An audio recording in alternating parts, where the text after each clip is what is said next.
Right guys, hopefully you can hear me now. If you can you comment down in the comment section? Hopefully we sorted it.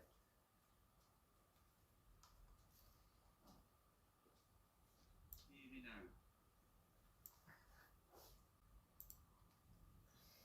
Just waiting for the comments. Either a thumbs up or say yes you can hear me. Right, Joe's just said hi with a wavy hand. Right, third time luckily. You won't believe it guys, but since about 3 o'clock this afternoon, all we've done is test and test and test without any problems. We go live and then look what happens. You can't make it up. You seriously can't make it up. Right, apologies for that, and apologies for cancelling last Friday night's live. Hopefully we don't get many more gremlins tonight. But yeah, bit weird really. I don't understand what happened there. Right guys, so thanks for joining in. Claret's man's in. Donna Booth saying hi guys, I can hear you now. Yeah, Joe's like I say, she give us the wavy hand. Right, so fingers crossed guys, all goes well from now on. Right, as I was saying right at the start, tonight we're going to do what we did with the Mary Bell live stream. We're going to watch a documentary. The documentary itself is quite long. It's just over an hour long. So if you can stick with us, brilliant. But we do appreciate some people may need to shoot off and do other things. But obviously the video will stay online anyway and you can watch it whenever.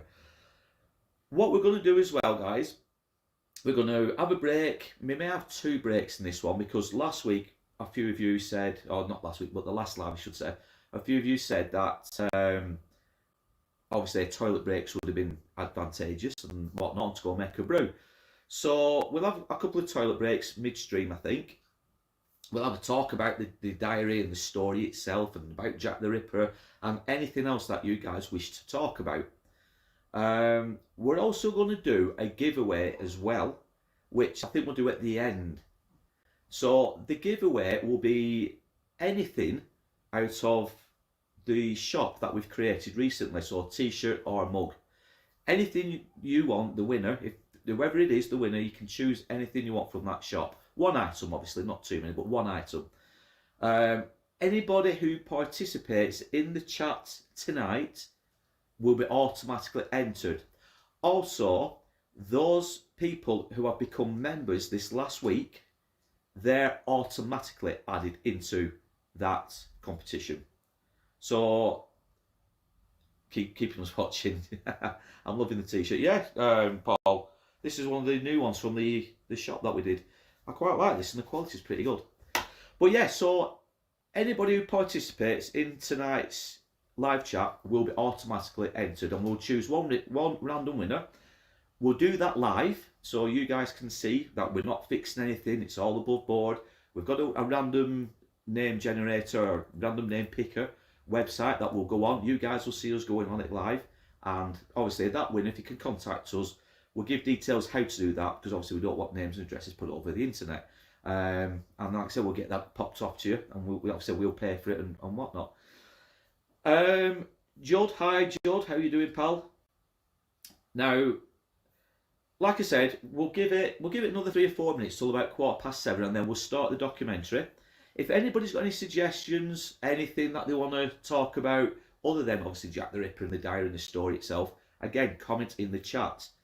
You will notice at the bottom a little Grim Reaper who keeps changing colours. That is our official logo for our members club, the Curious Creepers Club. Now, 1 or 2 of you guys have kindly signed up to it. It's 99p a month.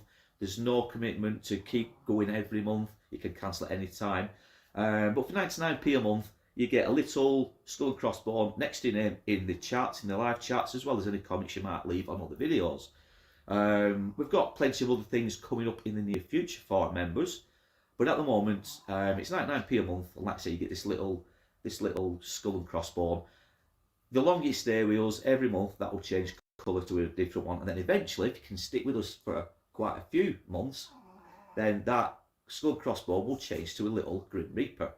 So it's just a little bit of fun, and like I said, it does, obviously, everything that we raise goes back into the channel. So any money we raise goes back into the channel. It could be a brew at Greg's, it could be a butter, it could be petrol, it could be anything. Always goes back into the channel. But, and I said this to Vicky the other day, do not feel obliged. We don't want people to feel obliged that they have to go and join this little Curious Creepers Club. Only if you wish to do so. And like I said, me and Vicky never take any support that you guys give for granted. But like I said, it's just a little added feature. Click the little join button on our main page, and like I said, 99p a month. It's entirely up to you guys. Right, so like I said, we're going to do a giveaway at the end. We'll have a couple of breaks. If you know about Jack the Ripper, I presume most guys or most people will have heard of Jack the Ripper at some point during their life. Tell us your thoughts down below. Tell us who you think the killer was. There's many not subjects, but there's many people who could have been Jack the Ripper, many suspects. I won't give my opinion until the very end. Those that know me well, Vicky will tell you as well, I'm absolutely obsessed with Jack the Ripper. Anything Jack the Ripper related. If it's theories, if it's books, if it's movies, documentaries, anything. I absolutely love this story. And I think it's the unknown. I think it's not knowing who he was and no proof of who he was. Many people might watch this and argue and say, well, I know it's this, I know it's that, I know. Nobody knows for sure. The diary, which I do have here, a copy of, really interesting book, and we'll get into this book later on as we watch the documentary. But honestly, if you've not got it, eBay or Amazon, you can buy it for a couple of quid now. I think it was 1992 when this came out, so it is quite old, but interesting, as you'll find out in the documentary. There is also another book, and I'll get into it shortly. They All Love Jack, and look at how thick that is. Absolutely humongous. This is kind of loosely associated with this, but again, we'll get into that one towards the end. Two different authors, obviously one supposed to be Jack the Ripper and the other one by, who is it now? Bruce Robinson. Get into why I've brought this out towards the end. Right, now if everybody's interested, if anybody is ready to go, we'll start the actual documentary. Just comment down below if you want us to start playing it now, and we'll crack on with it. Whilst it's playing, you won't hear me talking. You'll see me at the bottom of the screen, and obviously I just don't want to interrupt people. Vicky's at side of me. She's not feeling right well at the moment, so this is why she's not on camera. She's got a few aches and pains, so she's going to monitor the chat anyway, but she doesn't really want to be on camera tonight. Hope you understand, but it is what it is tonight, unfortunately, and at least we have got a live stream going other than last week. So yeah, comment down below, guys, if everybody is interested in us now going ahead and playing the documentary, and we'll crack on with it.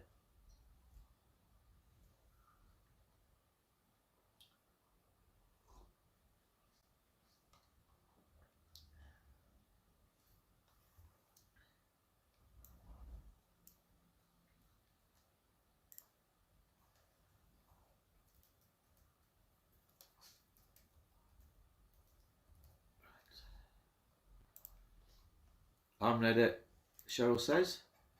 If you see me typing away as well, guys, it's me putting all your names in the actual random generator as we go along. Joe says, let's go for it. Right, let's do it then. Let us get it on. Again, if the sound goes off or anything happens, comment down in the actual chat. Fingers crossed it won't go. It won't go messed up. Right, guys, here we go.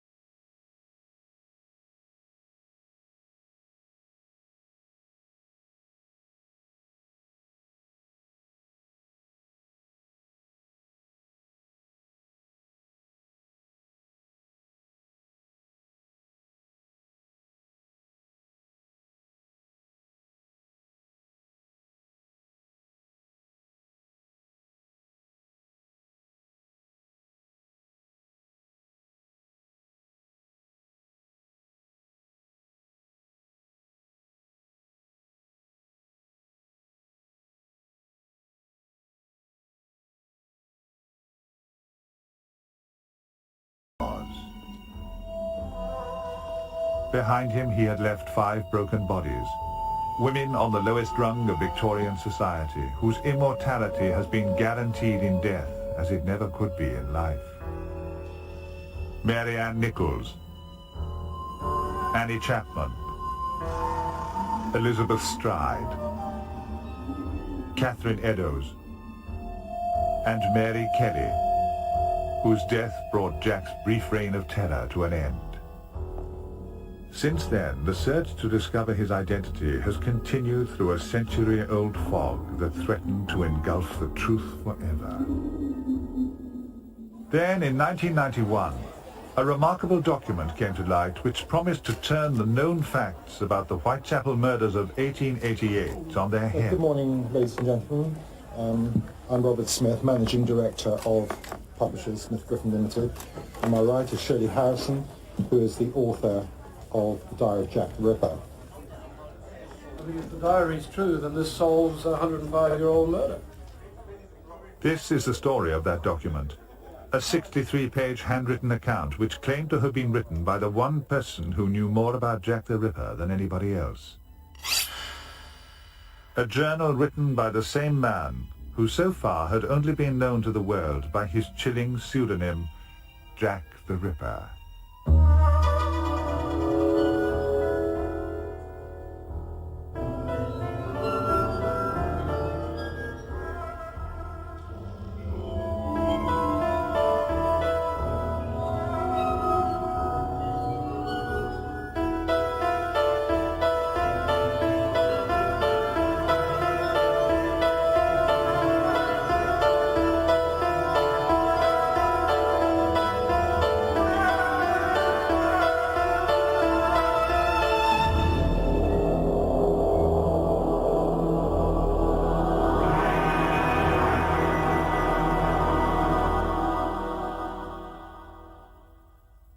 Whoever Jack the Ripper was, he was a depraved and loathsome creature whose memory, many have argued, should have been buried in the earth beside his unfortunate victims. And yet today he remains, as he has from the very beginning, one of the world's most notorious murderers. But behind 100 years of journalistic hype and sensationalism, there has always been a sincere desire to understand this unknown psychopath's sordid exploits, and hopefully to identify the man behind the legend. Like some faded Rubik cube, the press and public alike have refused to let the puzzle rest unsolved. And with each new twist, Jack's future has been secured, despite the fact that there never has been any real evidence against anyone, including the 3 surviving names that were on the police suspect list at the time. Kosminski, a low-class Polish Jew, and Michael Ostrog, another immigrant. Montague John Druitt, a school teacher and barrister who committed suicide after the murders. In recent years, Queen Victoria's grandson, Prince Albert Edward Victor, the future Duke of Clarence, has become the most popular of suspects, even though he has a cast-iron alibi on each of the nights in question. And so others close to this most royal of rippers have taken their turn in the dock. The Prince's friend and tutor J.K. Stephen, and even 72-year-old Sir William Gull, physician to Queen Victoria. But if that encourages you to believe that we were destined to play the game of Hunt the Ripper by the same rules for another century, perhaps you ought to think again. Believe it or not, this innocuous-looking book has just moved the goalposts. Is it the answer to the mystery that has intrigued successive generations? Or is it a cleverly constructed hoax aimed at an eager and gullible public? Experts considered the options. Actually, it is part of the historical fact. You mean he went into his lodgings and then came out and dropped his apron 40 minutes later? The publication of the journal which claimed to be the confession of Jack the Ripper was the culmination of 18 months' intensive debate and research. Martin Howells and I are in fact arguing this against you doing it. Listen. I have an open mind despite the fact I believe it. But even before the full facts were known, Some had already made up their minds. This is a fake, it's a modern fake. It was penned by someone who most likely was schooled in the 1930s. More detailed research has been done on this document than has ever been done on any discovery connected with Jack the Ripper. I believe now, absolutely 100% that this diary is genuine. I'm sitting on the fence. I've been on the fence for so long I'm developing files. True or false, the responsibility for the journal's entrance centre stage was down to one man, Mike Barrett. His story begins not in the back streets of London, but in his hometown, Liverpool. It was here at the Saddle Inn that he met a retired print worker, Tony Devereux. I struck up a 3-year acquaintance with him, and we've become very, very good mates. I used to go down every day of the week with his bread and with his milk and his bottle of sherry, and I ended up going down there this particular one day. And he turned around to me and said, "Here you are, Mick, here you are, that's for you." I said, "What the hell is it?" "Take it home and do something with it." I said, "Well, what the hell?" He said, "Take it home and do something with it." Mike Barrett discovered that his friend's gift was an old leather-bound scrapbook with some pages missing from the front. 63 of the remaining leaves contained a legible, if somewhat untidy, handwritten scrawl. What he read on the first page disturbed him. "I long for peace of mind, but I sincerely believe that it will not come until I have sought my revenge on the whore and the whoremaster." As Mike Barrett skimmed through the pages, it became even more clear that this was no ordinary diary. The thought of him taking her is beginning to thrill me. Tonight I merely turn to Battlecrease and take the unfaithful bitch. But it wasn't until he turned to the last page that the full impact of what he was reading really began to sink in. Is fell off the back of a lorry story, huh? John must have arrested countless people who told him that they got it from a man whose name they didn't know in advance. So one doesn't actually believe that, so it's either true or it's such a lame brain story that no great thought's gone into it. Is that what we're saying? I started doing my research, and the more research I done, the more I seem to be getting nearer the truth. However, having said that, Tony ended up dying in Walton Hospital with a massive heart attack, so I'm left with a diary that I'm not sure is 100% genuine. But that's what we're dealing with, and it is unsatisfactory. And now my personal opinion is that I do not believe that Mike Barrett is telling us the whole truth. I'm not saying it's a forgery, I'm not saying it's genuine. I'm saying my very strong feeling is that there is more to this story. Tony was never capable of forging. I honestly don't believe he was capable of forging. Okay, so if Tony didn't forge it, where the hell did he get it from? The first we heard about this, Mike's original story, was that my father handed him this parcel and said, "I want you to take this for being so good for me and looking after me." Well, that was what Mike told me. And I say, he had plenty of people, genuine people, family looking after him, so there's no way you would have given this to a relative stranger. We'd only known for a couple of years on a casual basis. And say his brother, if he ever did have this in his possession, and he didn't want to give it to one of us because of what it was, I'm sure he would have given it to his brother to sort out. I pressurised that man, and I asked him question after question after question. In his possession, and he didn't want to give it to one of us because of what it was, I'm sure he would have given it to his brother to sort out. I pressurised that man, and I asked him question after question after question, and Tony would never ever give me an answer. I think he's possibly covering up something, but I really do not think over the last 9 months, seeing him in the different moods we've seen him with his wife, in his home, that he could have sustained it all this time. But those of us who tend to be a little less critical of Mike Barrett are those of us who've met him. Michael Barrett I have never met. I've only heard what people have said. He can be telling every word of the truth, but a man he drank with in a pub gave it to him and said, "You might find this interesting." It's not good enough. And I bet you cut this question. Since this has all happened, everybody, that's the Times, okay, Australian press, CBS, and your own company, okay, have all tried to break me. And have all tried to change my story. Unless he can prove he got it off my father. I know we can't stop him, but unless he can say, well, you know, here's the proof. Well, we don't think he should be using his dad's name. I'll never change my story, because when you're telling the truth, you're telling the truth. If the author of the diary was to be believed, he was being driven by a pathological hatred towards someone he constantly referred to as the whore, or the bitch. Later, she would sometimes be called Florrie, and even more affectionately, Bunny. This could have been his wife, as the writer also talks about the children, Bobo and Gladys. The diary also revealed a neurotic personality that fed off the extremes of love and hate, life and death.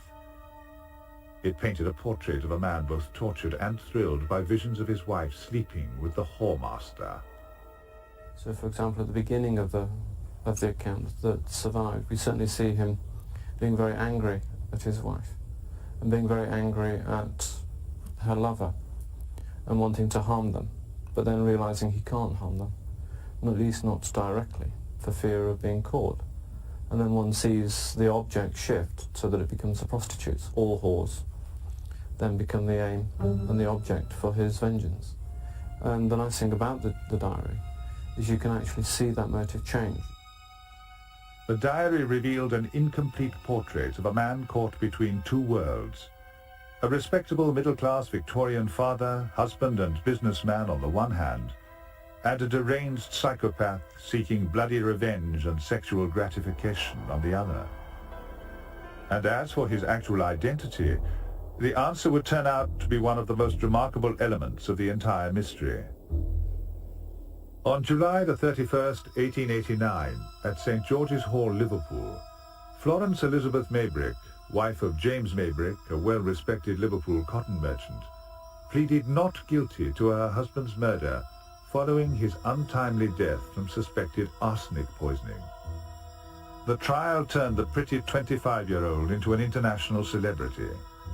But the fact that she had confessed to an affair with one of her husband's friends, Alfred Brierley, did nothing to aid her defense. James Maybrick met Florence Chandler, as she was, on board ship coming back from America. He worked in America, and she was then 18, very pretty, lively, Southern American belle, and he was aging, pushing 50, and very aware of his declining years. She was a great catch.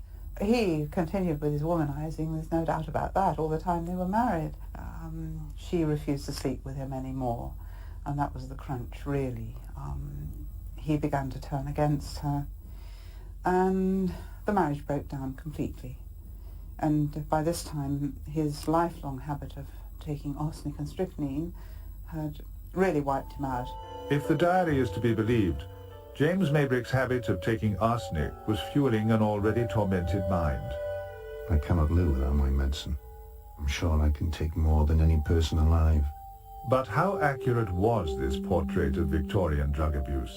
The nice thing about the journal, in terms of the way it talks about his use of medicine, first of all, he never actually called it arsenic in the journal. He always refers to it as his medicine. Arsenic itself was a very mild stimulant, and it was an aphrodisiac. Wasn't really used in the way, for example, say cocaine might be used to get a high there and then, to be used as a major stimulant. And the journal reflects that. The journal doesn't actually have the individual who's writing it using it as a major stimulant in the way, for example, cocaine may be used. It's being used in a much more subtle way, much more akin to the way that arsenic might have been used. A week after the trial began, James Maybrick's young widow was found guilty of his murder and sentenced to hang. On the surface, the trial of Florence Maybrick would appear to have little in common with the events in Whitechapel, London, the previous autumn. But there was no doubt that the diary was supposed to have been written by Florence's husband, James. Apart from anything else, the Maybricks' family home in Liverpool was known as Battle Crease.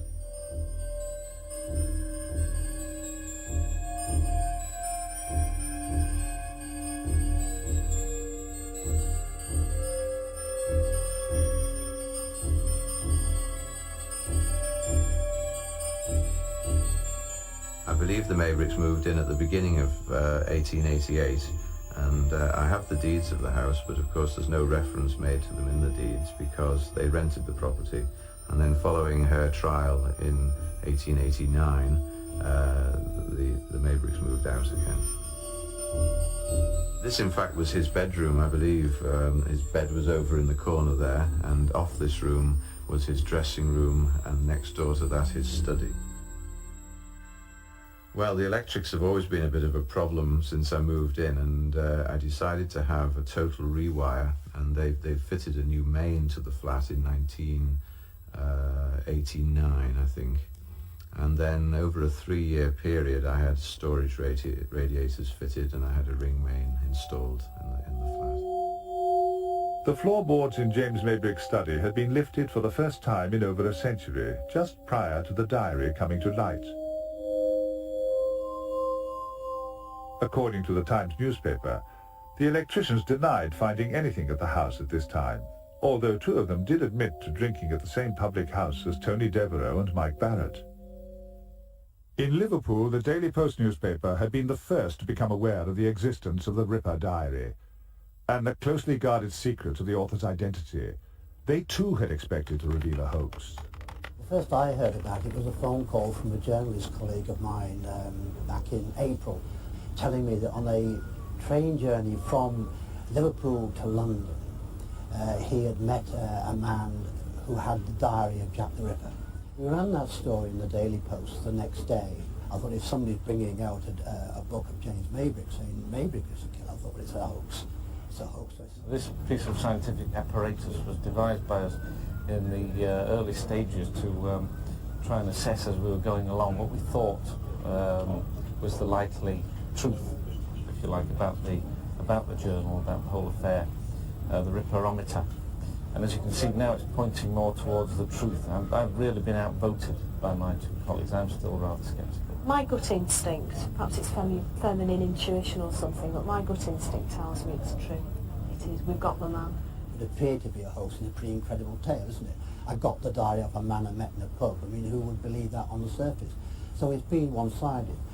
Since the confidentiality agreement has come out, the other side of it is now beginning to be heard. I mean, I've had a chance for the Daily Post to read the diary, and I've actually seen it. It's a strange feeling to pick up this old battered ledger and say, well, I wonder if this is true. It's a strange feeling altogether. If it is a hoax, it's the most fantastic piece of work. It doesn't read like a diary at all. In fact, it isn't a diary. It's more like there's no dates in it, there's no names. It doesn't name James Maybrick, it doesn't name the Maybrick family by name at all in it. It drops clues. In fact, if you read it and you didn't know the Maybrick case, you wouldn't know that Maybrick is involved in it. It's a strange hoax if it is a hoax. We've got a mysterious document which turns up by somebody who takes it in a very amateurish way to the market, apparently coming from a man who's dead and whose family knew nothing whatever about it. Oh dear, oh dear. And I don't care a damn what anybody says. Everybody is going to come at me and telling me, is it a forgery? Is it this? Is it that? I've got no answers whatsoever. I just don't know. For some, the uncertain provenance of the journal was already enough to convince them that it had to be a fake. Others were less certain. Far from there being obvious errors in the text, there were many specific references that at least proved the author's attention to detail. For example, today it is accepted that Mary Ann Nichols was the first Ripper victim. At the time of the crimes, however, 2 earlier murders had also been attributed to the same hand. Both Emma Smith and Martha Tabram were popularly believed to have been victims of Jack the Ripper. It wasn't until much later that it became clear that these murders were totally unrelated incidents. This fact alone showed that the journal was either a relatively modern fake or a much older document written by someone whose insight into the crimes went far beyond a superficial general knowledge. Was it even possible that a would-be forger could find a subject who would fulfill all the requirements of a plausible suspect? Could James Maybrick, a successful Liverpool cotton merchant, whose life and death was well documented, step into Jack the Ripper's shoes so easily?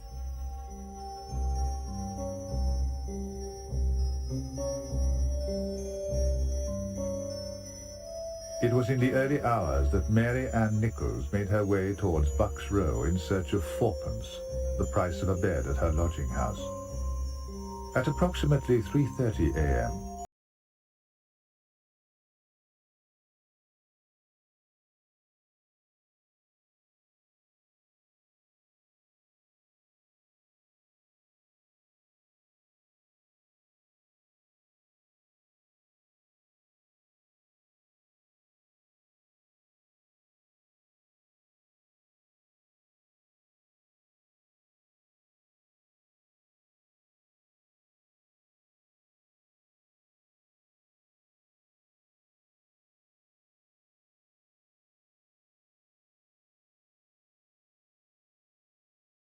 and Whitechapel was about to become a part of British criminal history.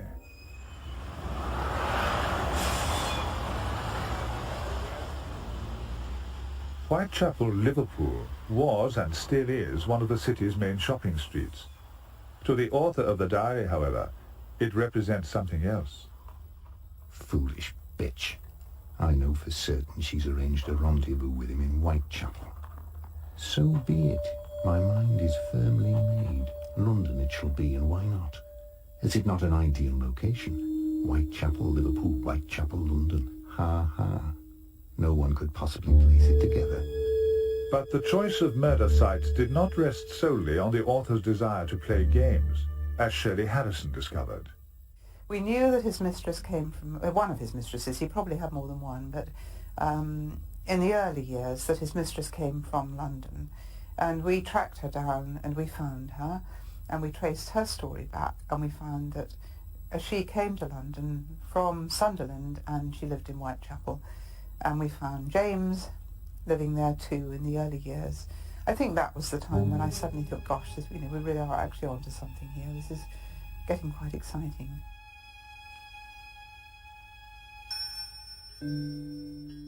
The public face of James Maybrick was that of a successful businessman and a perfect gentleman. A business colleague spoke of him as one of the straightest and most upright men in a business transaction I have ever known. Another described him as the perfect host. Another remembers him being particularly kind and protective towards his children.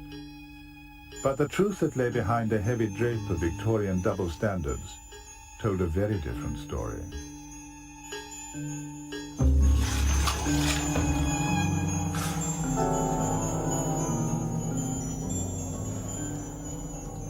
James Maybrick was a drug addict and an adulterer, and his health was deteriorating as quickly as his marriage.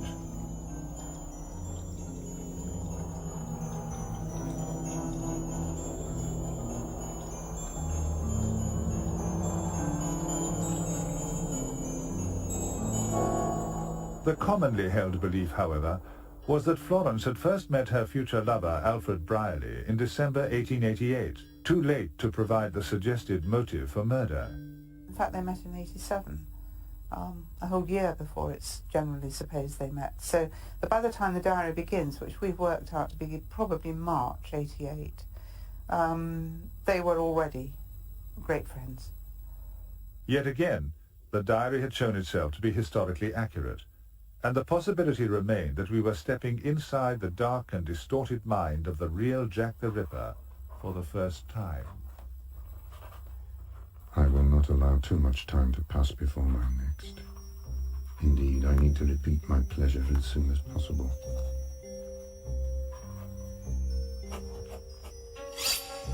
Annie Chapman was the Ripper's second known victim, and this time her attacker was determined to get the maximum pleasure from his partner.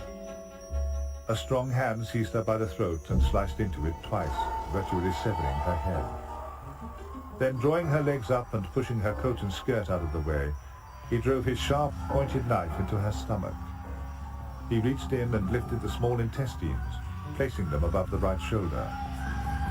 Again, he used the knife to remove part of the belly wall, including the navel, the womb, the upper part of the vagina, and the greater part of the bladder. Grotesque as this murder was, the writer of the diary had one or two more images to add to the nightmare. I took some of it away with me. It is in front of me. I intend to fry it and eat it later. Ha ha. It has taken me 3 days to recover. It did not taste like fresh bacon, but I enjoyed it, nevertheless. She ripped like a ripe peach.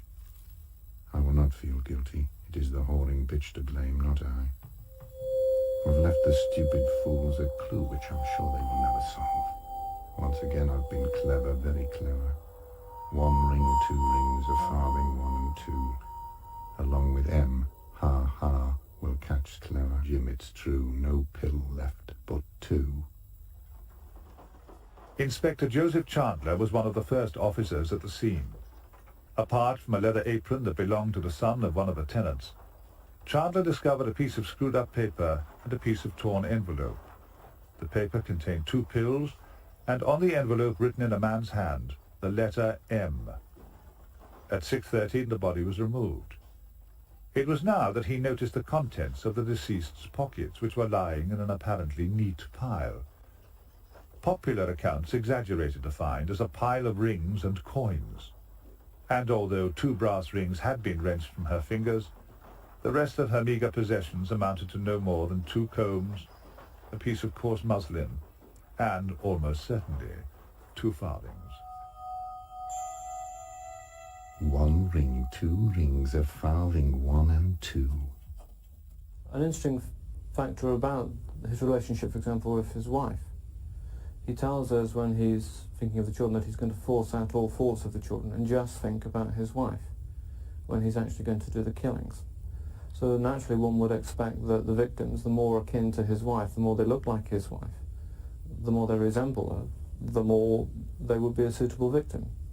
And yet here he is in one of the killings where he tears the rings off the fingers because they remind him of his wife. Part of him that feels sexually aroused by his wife is in love with his wife, and yet part of him hates. And if the victim is too close to his wife, there's too much a reminder of that, then his feelings become confused. What he's really looking for is an object that he can just vent pure anger.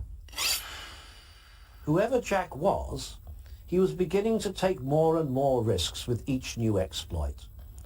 The ferocity of his latest attack had increased dramatically, and its very audacity gave notice of a killer with an ever greater craving for blood. The journal, too, would have us believe that James Maybrick was on an emotional roller coaster ride to hell, and each page was bearing testimony to a tortured mind running out of control. Others were not so sure. Well, we know what he took from Annie Chapman. The Ripper took from Annie Chapman her uterus and her bladder. I consulted butchers and a chef, and they all confirmed that it would be physically impossible to eat a uterus by simply frying it. Cannibalism is one of the commonest aspects of sex crime. Happens again and again. I would say that one of the most interesting modern parallels with Jack the Ripper is Chikatilo. Cannibalism is one of the commonest aspects of sex crime. Happens again and again. I would say that one of the most interesting modern parallels with Jack the Ripper is Chikatilo. Apart from Gaskin, so again is tremendously similar. And there again you have this cannibalism, slicing off pieces of flesh and chewing them and chewing the uterus. In favour of the manuscript, I pointed out that it does not make an issue of the coins and rings at Chapman's feet. I should have expected somebody forging a diary to have made a point of these, and he didn't. So far, the diary had failed to make any obvious mistakes, and the M left on the torn envelope at Hanbury Street would prove to be just one of a series of remarkable coincidences. Following Annie Chapman's murder, Jack the Ripper's notoriety was assured as panic gripped London, and the Journal exposed yet another facet of the killer's personality. He loved playing games.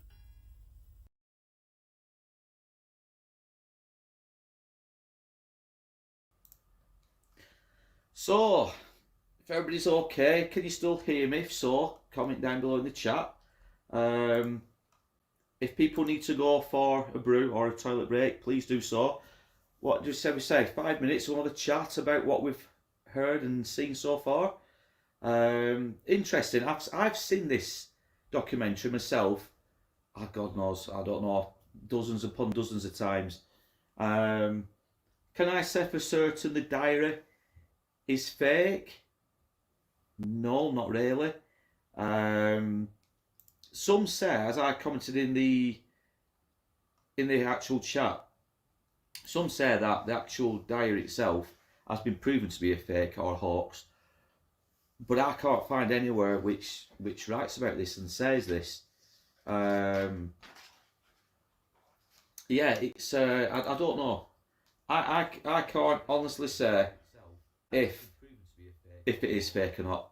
I mean, the book itself, which Vicky's leaning on, the book itself is most certainly real. The diary is most certainly real. It's a physical entity. It was written by somebody. If you scroll towards the back, you will see actual scanned in images of the diary itself. So obviously somebody has written it and they've painstakingly researched the story of Jack the Ripper. So it is a legitimate, real document. But is it the diary of Jack the Ripper? We'll get to the reason why I think it is. I don't want to give too much away, but the reason why I think it is important in Ripperology, and it is because of this book. It is loosely tied, and it's all down to the Maybricks. You've got James Maybrick and you've got his family, that's all I'll say. Now, if you have read the book, They All Love Jack, by Bruce Robinson, let me know down below. But don't give anything away just yet about who's mentioned in here about the diary. We'll get to that towards the end. But somebody also said, I'm just trying to read the comments. Hey, Connection, even all hope you're all. Hope you and yours are all doing well. We're doing well. I hope everybody else in the chat's doing well. Also, Acorn, because you've commented in the actual chats, you've been entered into a draw automatically for a prize giveaway for anything. That's in our store. My watch is going berserk, all notifications that we're getting at the moment. You're high pussycats, Mandy says. Oh, behind you. You can't. Oh, George, yes. Oh, sorry, yeah. He sneaks up. He always sneaks up, does George, on us, and just dumps himself down. But yeah, where was I? I lost train of thought. But yeah, the diary, James Maybrick, Florence Maybrick. Now, myself, Vicky and my daughter, we went down to Liverpool Cemetery, not last year, year before, I think it was, and we actually visited James Maybrick's grave. And we actually put in the title, Visiting Jack the Ripper's Grave. I'll put links down below and watch that video if you haven't already done so.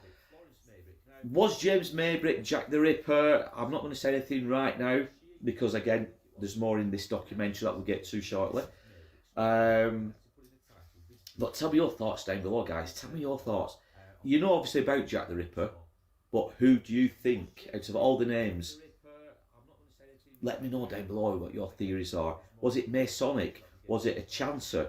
Was it just a normal nobody, if you will, who was a bit gone in the head? A lot of people will argue and say they know who it was, or they will have their own theories, and that's brilliant. I get that. I understand it. I've got my own theories. Hi, Em, how you doing? But yeah, a lot of people say it's a guy called Charles Lechmere, and I think his name back in the 1800s, or he used to go by the name of Charles Cross, and Charles Cross was one of the very first witnesses or people to come across the body, and I think it was it Mary Ann Nichols? But he was one of the first people at the scene.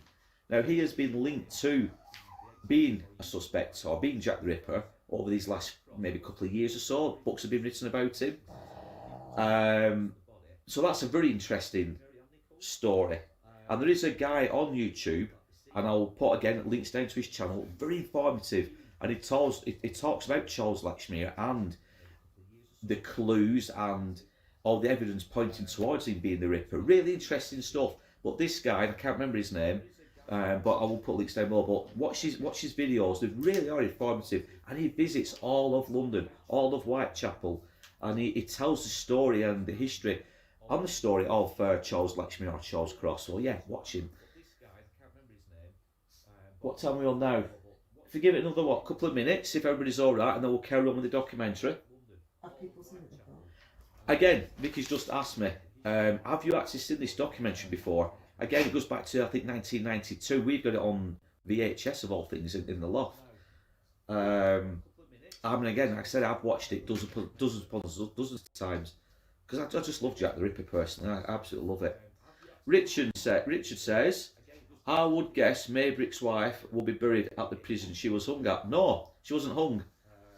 Florence Maybrick, she was found guilty of... Well, am I going to give anything away? She was found guilty of murder, let me just say that.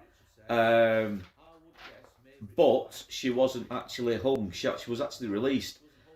And she moved over to somewhere in America. Again, I forget where she was. But she lived a recluse. She became a recluse and lived all her life until she passed away of old age. But she lived in squalor from all accounts. She had some kind of little shack, and she lived in squalor. She lived in squalor and died in squalor.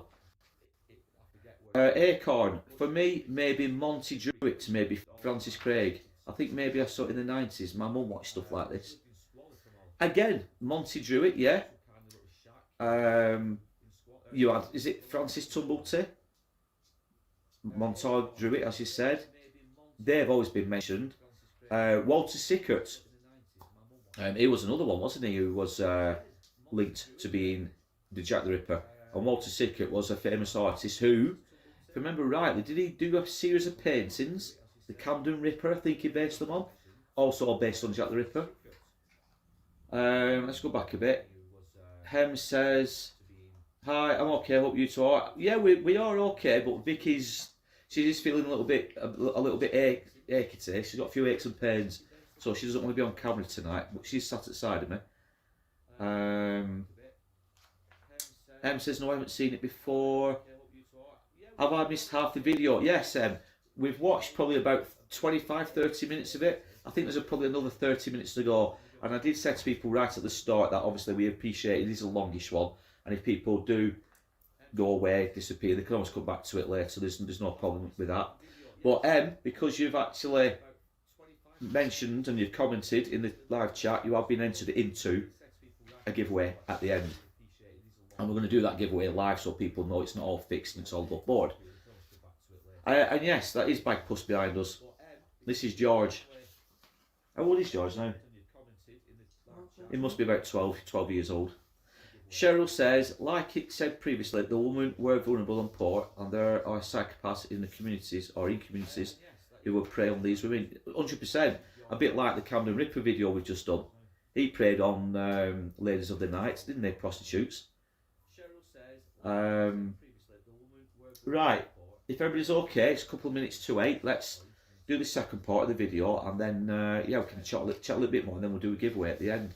But I'm hoping you guys are finding it interesting at the moment. We've noticed that people are coming and going all the time in the actual live stream, which is fair enough. Like I said, it is quite a long video. But yeah, I'm going to start playing the second part of the documentary now. Keep the chats coming and keep voting. Get the poll voted. Right, here we go. I have read of my deeds. They've done me proud, I had to laugh. They had me down as left-handed, a doctor, a slaughterman, a Jew. Very well. If they are to insist that I'm a Jew, then a Jew I shall be. I could not stop laughing when I read Punch. There for all to see was the first 3 letters of my surname. They're blind, as they say. It amuses me, so I shall write them a clue. A few days after the cartoon had appeared in Punch, the Central News Agency received a letter which began, Dear boss, I keep on hearing the police have caught me, but they won't fix me just yet. And it was signed Jack the Ripper. At last, a concerned public had a chilling but compelling hook on which to hang their anxiety. But had it in fact been written by the murderer? The diary was in no doubt. Before I am finished, all England will know the name I have given myself. But had the author of the diary finally made a mistake? In 1910, Sir Robert Anderson, the head of the CID at the time, had gone on record saying, I will only add here that the Jack the Ripper letter which is preserved in the Police Museum in Scotland Yard is the creation of an enterprising journalist. It was a view echoed by other eminent police officers of the day, and now many researchers have accepted that the so-called Dear Boss letter was probably a hoax. The question was, if the diary was a hoax, why would it deliberately contradict current popular opinion? We are getting to something that's very important, which is, I want to know who wrote the Dear Boss letter. Well, yes, let's be clear about this. The debate centered on the fact that Anderson never specifically referred to the Dear Boss letter by name, but to the Jack the Ripper letter preserved at Scotland Yard. Another letter, known as the Lusk letter, had been sent to the chairman of the Whitechapel Vigilance Committee, together with half a human kidney, 2 weeks after the publication of Dear Boss. And there was some evidence to suggest that this particularly sordid communication could have been the work of the journalist in question. The problem was, the Lusk letter had been in the possession of the city police, and therefore could not have been the one Anderson had been referring to. At least, that was the current position, until our researcher found a report sent by an Inspector James McWilliam to the Home Office on October 29, 1888. In this confidential document, the inspector states that the Lusk letter had been forwarded to Scotland Yard. What we have here, at least, is an objection, which when we actually get to look at it a little bit more closely, what we see is that the journal has not made an error. No, I challenge the fact. Regardless of Anderson's statement, made 22 years after the events, police at the time had every reason to take this first Dear Boss letter very seriously indeed. It had informed the authorities that there would be another killing very soon, and that the killer would remove his victim's ears. 3 days later, he struck again. In 1888, number 40 Burner Street was known as the International Workers' Educational Club. On September the 30th, the events which began outside this club would give future investigators more to ponder over than any other occasion. At approximately 1:45 in the morning, Elizabeth Stride was seen being forcibly pulled into the street by a man. She resisted. The man then pushed her into the yard and yelled out "Lipski" to a witness who crossed the road and hurried past. The witness also testified that at the same time as Stride was being attacked, a second man had come out of the public house opposite. 15 minutes later, Louis Diemschutz, a patron of the club, turned his pony and cart into the yard. The animal shied to the left as if trying to avoid something. Elizabeth Stride's body lay on the ground. But this time, there were no mutilations other than a deep gash across her throat, which had severed her windpipe. Was Stride's death the result of an argument with her abusive companion earlier, or was the second man her murderer? Was her death a totally independent incident, or another Jack the Ripper murder? Of course, the writer of the diary knew exactly what had happened that night. I cannot believe I have not been caught. I would dearly have loved to have cut the head off the downed horse and stuff it as far as it would go down Orr's throat. I had no time to rip the bitch wide. I cursed my bad luck. I believe the thrill of being caught thrilled no more than cutting the whore herself. As I write, I find it impossible to believe he did not see me. Curiously, the journal draws our attention not only to the little-known fact that Elizabeth Stride's hair was red, but also to the possibility that she was killed with her own knife. The following night, a long, narrow-bladed knife with a keen edge was discovered in Whitechapel Road. It was caked with dry blood. Dr. Baxter Phillips gave evidence at the inquest and stated his opinion that such a knife would have inflicted the wounds on the murdered woman. The diary had once again alerted us to an important possibility that had been overlooked by modern historians, and that was just the beginning. Having been prematurely disturbed, Elizabeth Stride's killer was desperate to satisfy his lust despite the risk. My heart felt as if it had left my body. Within my fright, I imagined my heart bounding along the street with iron desperation following it.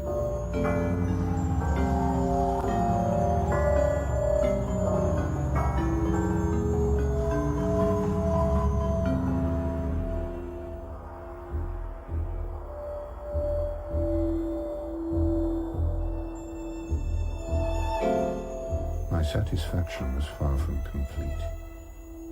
Within a quarter of an hour, I found another dirty bitch willing to sell her wares. An hour after Elizabeth Stride had been murdered, PC 881 Edward Watkins of the City Police passed through Mitre Square.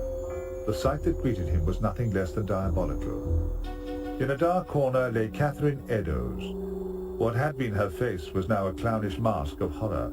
Her nose and lips had been attacked with calculated ferocity. Her throat had been cut, and as in the case of Nichols and Chapman, her abdomen had been the killer's primary target. The left kidney and the uterus were missing, but there was something else. The thrill she gave me was unlike the others. One cut deep, deep, deep. Her nose annoyed me, so I cut it off. Had a go at her eyes, left my mark.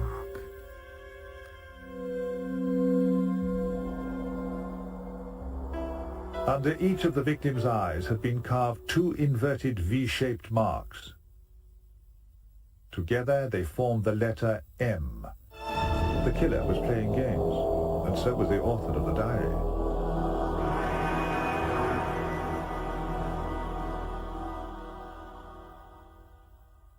At the mortuary, the police took an inventory of Catherine Eddowes' meagre possessions, which included a red leather cigarette case. No one had ever seen any significance in this article, the only item of any real value among a pathetic collection of odds and ends. No one, that is, except one man.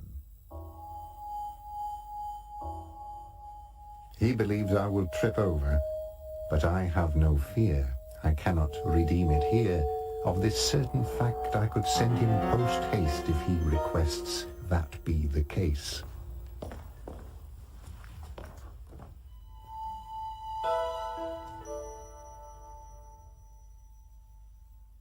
The diary was referring to Inspector Frederick George Aberline, the detective controlling the investigation on the ground. Oh, Mr. Aberline, he is a clever little man. He keeps back all that he can. For do I know better? Indeed I do. Did I not leave him a very good clue? In an unpublished statement made at the time of Florence's trial, we discovered that according to George Bancroft, a friend of James Maybrick, he used to keep his drugs in what looked like a cigarette case. But this was not the only potential clue. I showed no fright, and indeed no light. Damn it, the tin box was empty. The journal refers to this empty tin box, and the only place that we have ever been able to find reference to that is in the Catherine Eddowes inquest papers. The existence of the empty tin matchbox was not known prior to 1987, when the police inventory of Catherine Eddowes' possessions became publicly available for the first time. The diary had either been written after 1987, or it was almost certainly genuine. My impression was of something that was not immediately genuine. I wasn't immediately convinced. If you're presented with an album that's intended for scraps, and you see pages torn out, or cut out, then you immediately start asking questions about why that happened. There is a potential explanation for why the first pages are missing from the journal. That could be the case that, for example, it started out as being his normal diary, or it started out maybe as being a travel journal of his own, and that his normal relations with his wife and with his children and so on, and with his business colleagues may have been recorded in there.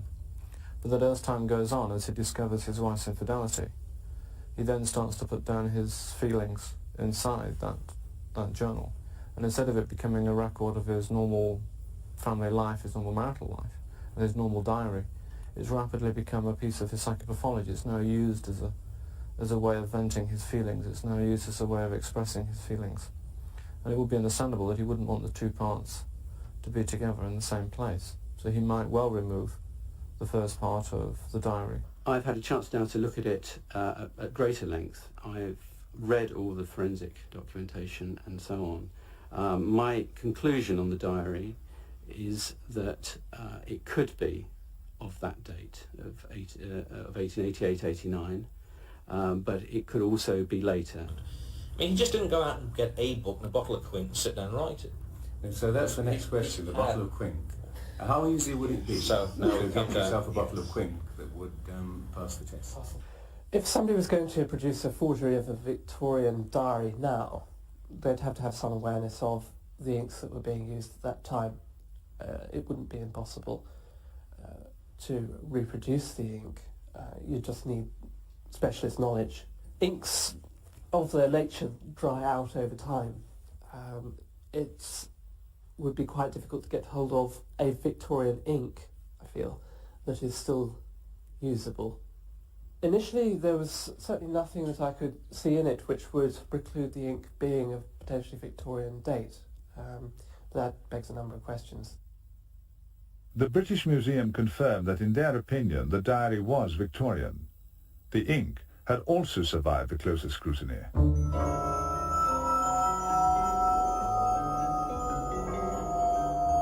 The hunt was on, and this time Jack the Ripper had disturbed 2 hornets' nests. Elizabeth Stride had been killed in Metropolitan Police territory, and now the City Police had discovered the body of Catherine Eddowes on their patch. All hell was about to break loose, and Jack needed to reach safety as soon as possible. I have taken a small room in Middlesex Street. That in itself is a joke. It is indeed an ideal location. Middlesex Street was the dividing line between the Metropolitan and the City Police forces. The diary made perfect sense. If it ever got too hot in Metropolitan territory, Maybrick had only a few yards to go to the comparative safety of the city, and vice versa. However, the following day the Evening News carried this story. Belief is gaining ground that the murderer is not a frequenter of common lodging houses. He is supposed to make his home somewhere between Middlesex Street and Brick Lane. Mitre Square was only a couple of 100 yards from Middlesex Street, and now 2 police forces were on the alert. Unless their quarry led them away, he could well find himself surrounded. It was now that Jack the Ripper crossed to the north into Goulston Street. In an archway leading to one of the tenements, he stopped to clean the weapon that he had used on Catherine Eddowes. If his hideout is in Middlesex Street, he has to have passed it for some reason and dropped the apron. Well, I've heard all sorts of explanations of this. Whoever dropped the apron in Goulston Street carried it from Mitre Square to Goulston Street, whether it was covered in blood and feces or whatever. He had penetrated the woman's rectum. It was filthy. It was disgusting. Maybrick is not some sort of sewer rat. I mean, yes, okay, it was a nasty, filthy rag, but I can't say that Maybrick wouldn't. I can't say what Maybrick would or would not have done, I think. Having wiped his knife with a piece of her apron and thrown the cloth to the ground, her killer now did one of 2 things. He either left the scene, or he took a piece of chalk from his pocket and wrote a message which would become one of the most intriguing and enduring of puzzles. It read, "The Jews are the men that will not be blamed for nothing." But was it written by the Whitechapel murderer?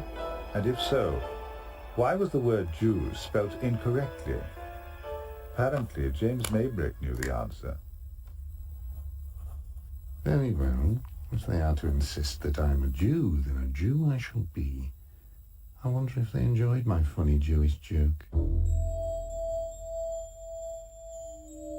There can be no doubt that the writer of the diary was taking credit for the graffiti, and yet, in the diary, he had spelt the plural of Jew correctly throughout.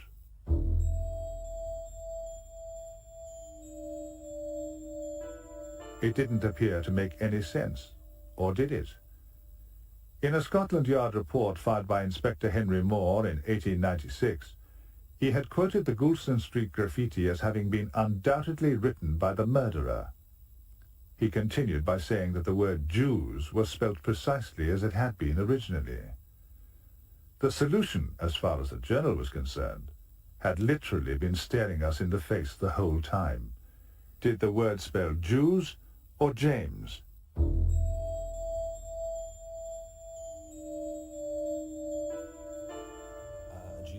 A Jew they want me to be, so a Jew I will become. And then, as Martin has pointed out, James does convert into Jews on the wall. To try and turn it into a James Maybrick message that way is to produce sheer raving nonsense, and anybody who holds it up as proof that the diary is genuine is going to be seen as barking mad. I don't think the Jews making James on the wall is at all silly. On the contrary, I think it's just one more little piece of evidence. A day after the murder of Elizabeth Stride and Catherine Eddowes, another little piece of evidence, written in the same hand as Dear Boss, was received by the Central News Agency.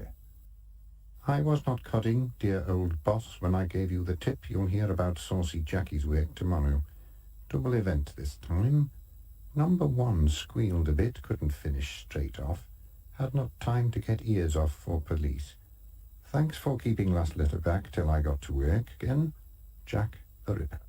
I don't take any of the Ripper letters seriously. I think that, again, one of the things which was fascinating and problematic about the document as one first saw it was the obvious claim that he wrote the Dear Boss letter. I certainly don't believe that the Dear Boss letter was written by a journalist. I think it was written by Jack the Ripper.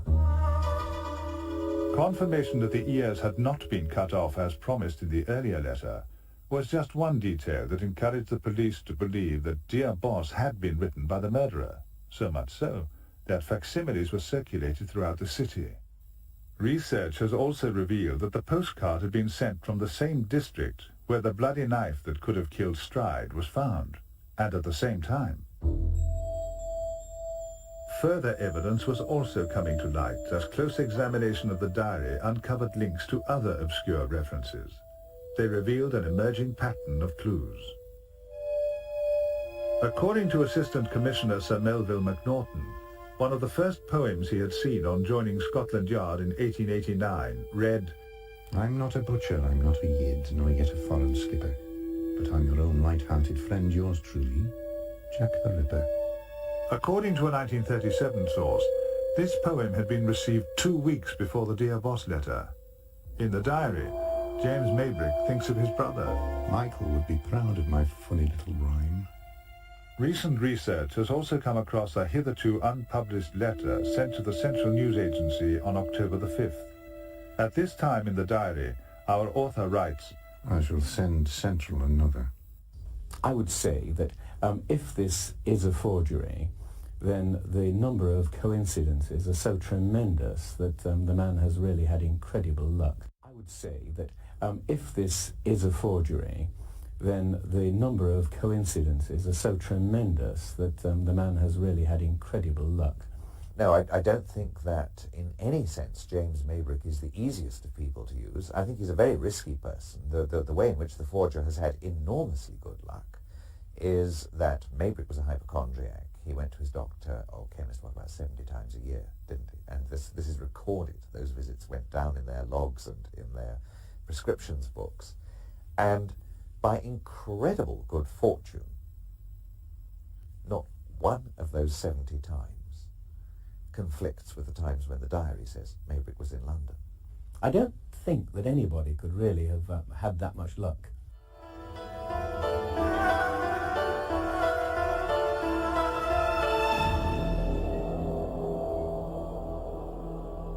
It was in these areas where the journal had taken specific responsibility that researchers expected to uncover concrete evidence that the journal was a fake. In practice, what was happening, however, was almost the opposite. Many people took the view that further research tended to support the journal's claims, not diminish them, as was the case with the Dear Boss letter. Apart from anything else, the weight of circumstantial evidence in favour of the journal was considered more than any self-respecting hoaxer had any right to expect. There was the M left at Hanbury Street, the marks on Catherine Eddowes' face, The coincidence in the misspelling of Jews written on the wall at Gulston Street. There was James Maybrick's connection with the East End, his known addiction to dangerous drugs, and his habit of frequenting brothels. There was also the fact that none of his known movements conflicted with any of the murder dates. One thing was clear. The feeling that it was all just too good to be true seemed insufficient justification for dismissing the journal as a hoax. The Hitler Diaries has done probably a lot of damage. People are very frightened because they're now seeing that the possibility of their reputations being damaged. And so their initial reaction was, this is a forgery. And I think everybody's initial reaction to the document was that this is a forgery.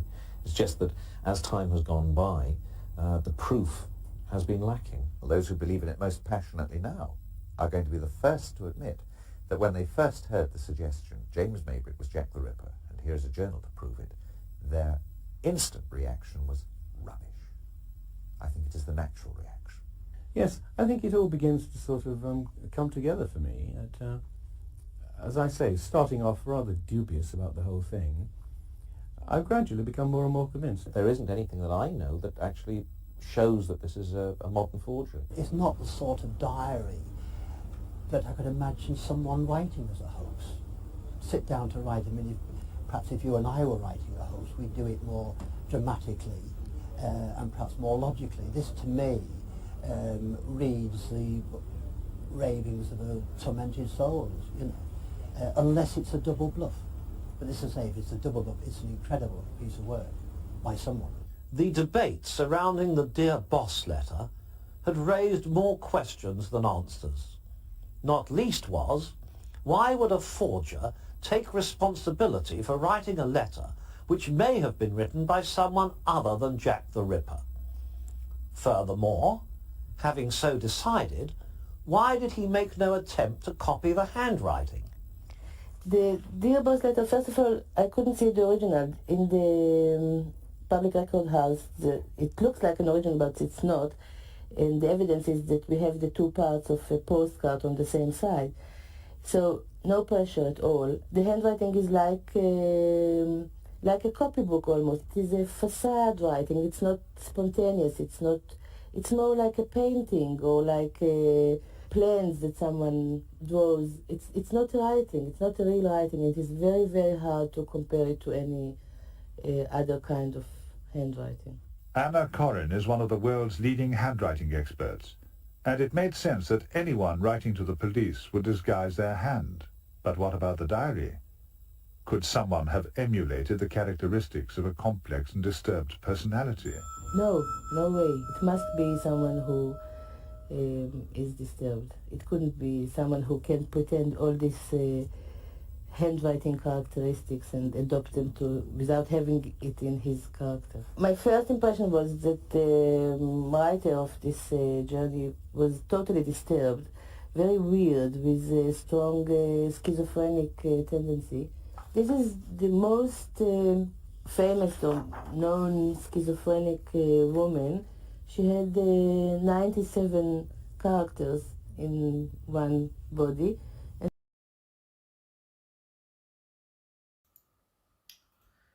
Right, everybody, just a little break again, I think. It seems to be stuttering at that point, did that video, so if you just go for another couple more minute break, and then we'll finish that that documentary. But yeah, thanks to Susan. Just turn that down. Susan mentioned the House of Lechmere. Now that is the YouTube channel I mentioned at the first interval break regarding Charles Lechmere, or also known as Charles Cross. And Charles Cross was one of the first witnesses to come across the body of Mary Ann Nichols, one of the first known of the canonical 5 victims. And a lot of people seem to be linking Charles Lechmere as being Jack the Ripper. But yeah, thanks to Susan for that. I just could not think of the name. Really interesting channel though. But yeah, if anybody needs to nip to the toilet, we'll give it a couple more minutes and then we'll finish the documentary. I think there's probably another 20 minutes to go. So like I said, it is quite a lengthy documentary, but I think it's one that is still of interest. I know a lot of people will, you know, like they'll say the diary is completely fake, it's false. But again, I'm still yet to be convinced that it wasn't written back in the late 1800s. I'll get to the reason why, like I said at the start, at the end of this this video, because what's Akon say? Out of consecration, but possibly who's your ISP?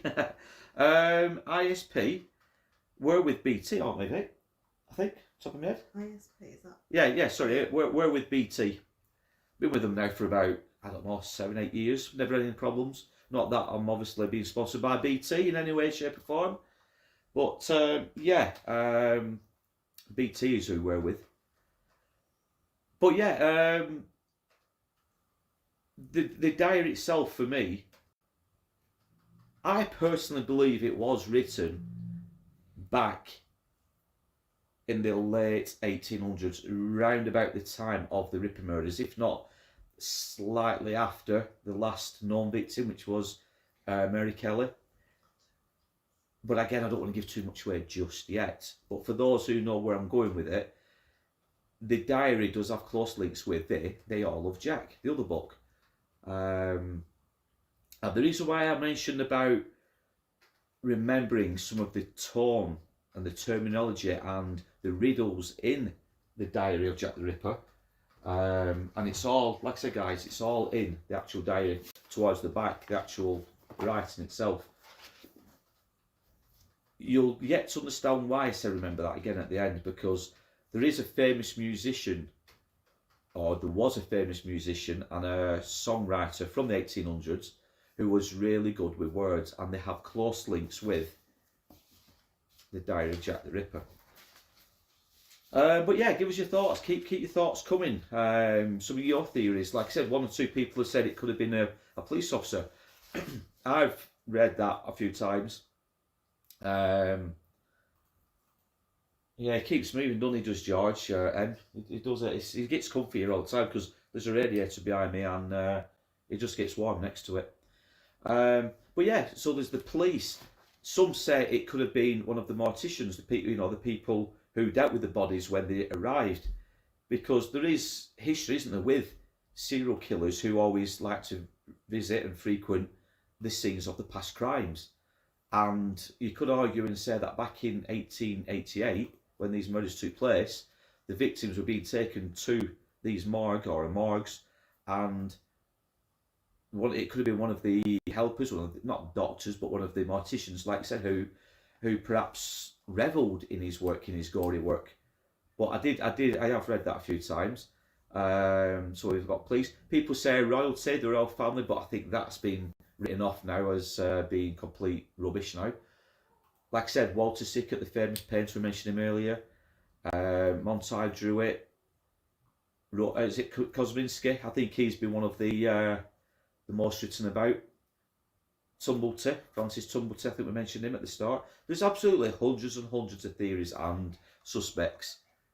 Right, we'll give it another couple of minutes and then we'll finish off the documentary. He is beautiful, George. He's actually not fluffy, Em.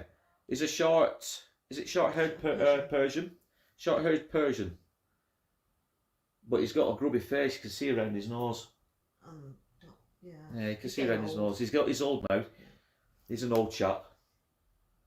But he just makes himself comfy anyway. Going ahead. Cat stealing show here. He is, Akon. He is. Yeah, going ahead. We've got a haunted premises coming up at the end of March. So exactly a month yesterday. Coming along with us is a well-known YouTuber. I'm not going to give anything else away about this guy, but he doesn't take haunted and paranormal stuff with a pinch of salt. He's extremely, extremely thorough. So he's coming with us. But I'm thinking, if people are up for it, I'm thinking maybe what I might do, a live stream leading up to that event to discuss where we're going and get people's thoughts about paranormal in general, not just the place we're going, but in general. What's that? Mortician. Mandy Dawson says, there's for a cat. Yeah. Yeah, so I'm thinking I might do a live stream maybe the weekend before or maybe the night before. We are going on a Thursday, so the live stream might be on a Wednesday. I don't know yet. I don't know. But just a random chat about all things paranormal and supernatural and your beliefs and the way things are done to try to unravel the mysteries of life after death. Richard says, I was wondering if I'd missed the alien invasion of 1888. But yeah, give us your thoughts down below on if you want to see something like that. Right. We've had a break. People have been to toilets and got the brews or the wines or the beers. Let's crack on and finish this this documentary, yeah? And then we can all get some shut-eye at a decent hour. Because like I said, it is quite long-winded, this one.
I couldn't forge it, no way I could.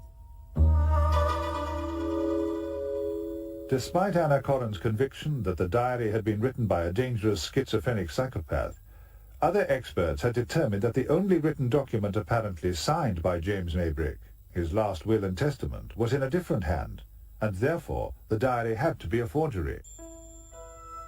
But this supposedly conclusive evidence was far from the end of the story. Well, the handwriting hasn't bothered me. I have to say it is obviously the most difficult part, because for most people the fact that the diary itself is in a handwriting that doesn't appear to be matched by anyone else at all. I mean, it's not the same as the Dear Boss letters, it's not the same as the will, which is allegedly by James Maybrick. It is a problem. This is a forgery. It's done by somebody who knows paper. It's done by somebody who knows ink. It's done by somebody who knows the Ripper. It's done by somebody who knows Maybrick. It's done by somebody who doesn't make a hiccup in terms of the psychology of the individual who's doing it. But he doesn't make one slight effort to make the handwriting look like anything. In fact, we're very uncertain whether that will is by James. In 1891, Alexander MacDougall, a well-respected lawyer, published a treatise on the Maybrick case. He quotes in full the will which James Maybrick had made as he lay dying in bed. I knew that James Maybrick was very, very ill when he wrote his will, which does not show in the will. MacDougall describes the will he saw as being written in a large and shaky hand, unlike the document now accepted as being the original. James's brothers took up to him on the night before he died papers that were said by the servants to have been a will, and he was heard to shout, "Let me die in peace," and it was obviously being pressured to do something he didn't want to do. There are reasons to think that they may have written the will for him. There are also several minor differences between the existing will and the one quoted by MacDougall. In particular, MacDougall's transcript spells James Maybrick's daughter's name, Evelyn, correctly. In the surviving version, it's spelt on both occasions with an extra E, Eveleyn. No, I think under no circumstances would a father add an extra E to his daughter's name when he was spelling it. It's virtually impossible.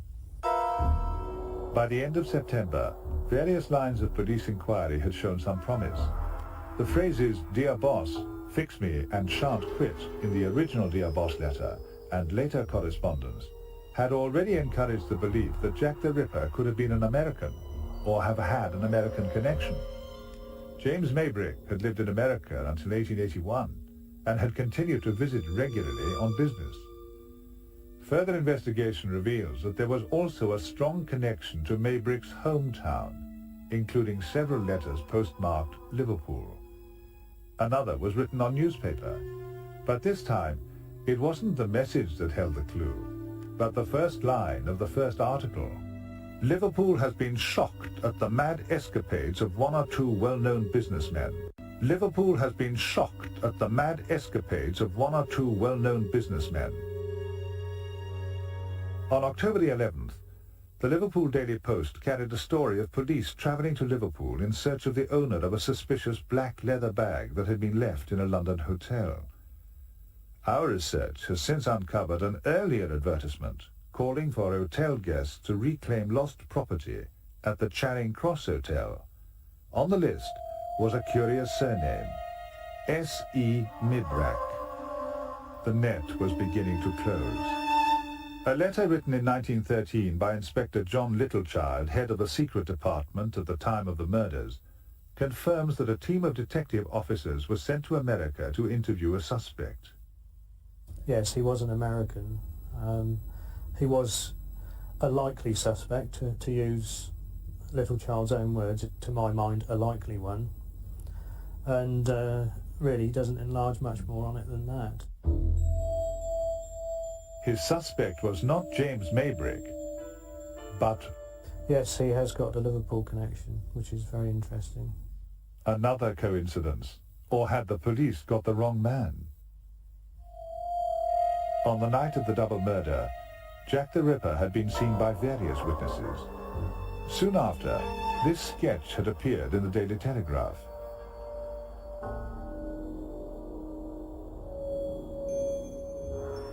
Seen alongside two photographs of James Maybrick, the likeness is startling, from the shape of the face and the hairline to the nose, eyes and eyebrows. On the same day as the sketch appeared, this letter was sent to an unnamed witness. You thought yourself very clever when you informed the police. Now I know you know me. I mean to finish you and send your ears to your wife if you show this to the police or help them. You see, I know your address.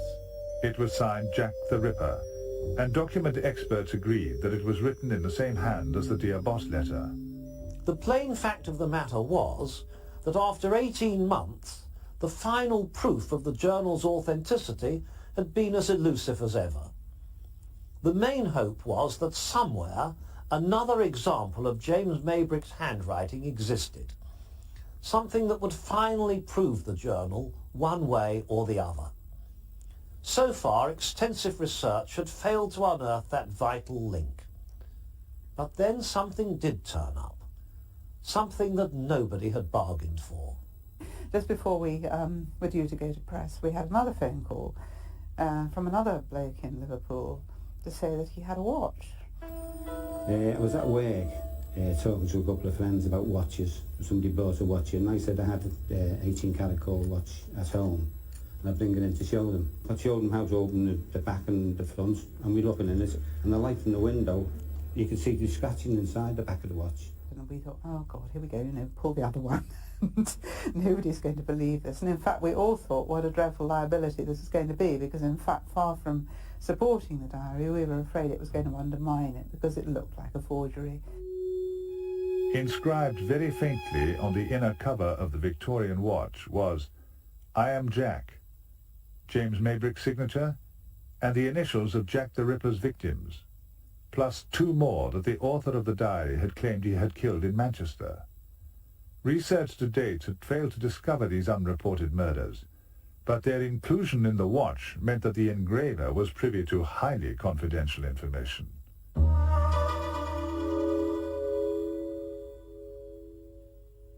I did like Don Rumblow's remark. This gets more and more like the William Henry Ireland forgeries all the time. First the document, now the artifacts are starting to turn up.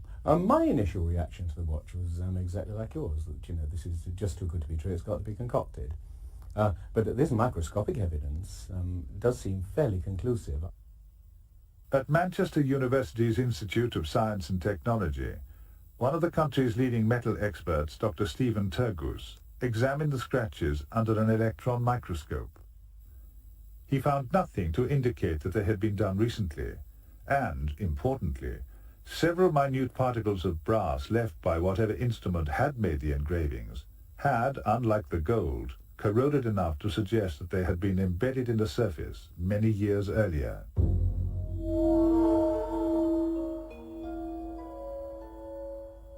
And of course these two tiny bits of corroded brass, actually which are visible under the electron microscope, do seem to indicate that, you know, it could not be a forgery. Incredibly, however, it didn't end there. On James Maybrick's family crest, inscribed in Latin, was his personal motto. It reads, Tempus omnia revelat. Time reveals all.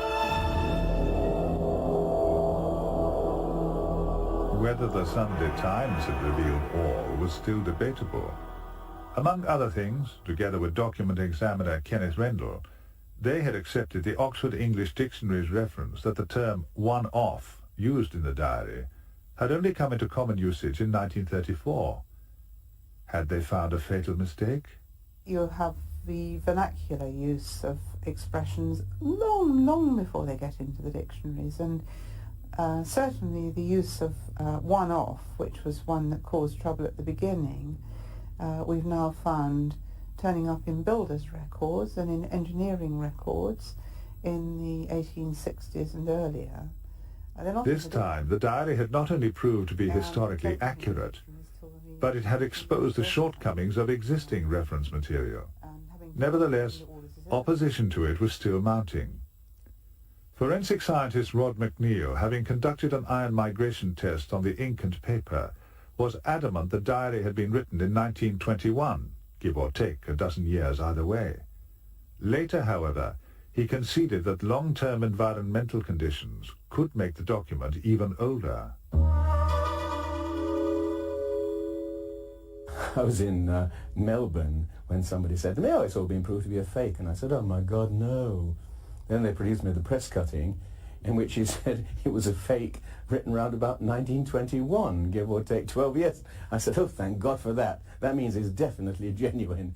There is no way that this journal could have been produced between 1909 and 1933, as he claims. The whole description of the murders is not one that anybody would have been capable of putting together at that time. Without realizing it, Dr. Turgus, McNeil and the Oxford English Dictionary had put the cat back among the pigeons. If it's a forgery, I think it was done in 1987 or 1988. Or earlier. No, I don't think it was done any earlier. I think it would be difficult to exclude the possibility, for certain, that this was the workings of someone's fantasy at the time of the Ripper killings. But I would find it difficult to believe that. I think there are certain items of information that are contained within the diary that wouldn't have been available at that stage, wouldn't have been known at that stage. Similarly, the psychological processes that the killer was going through as reflected in the diary would have been difficult to have consciously forged at that stage.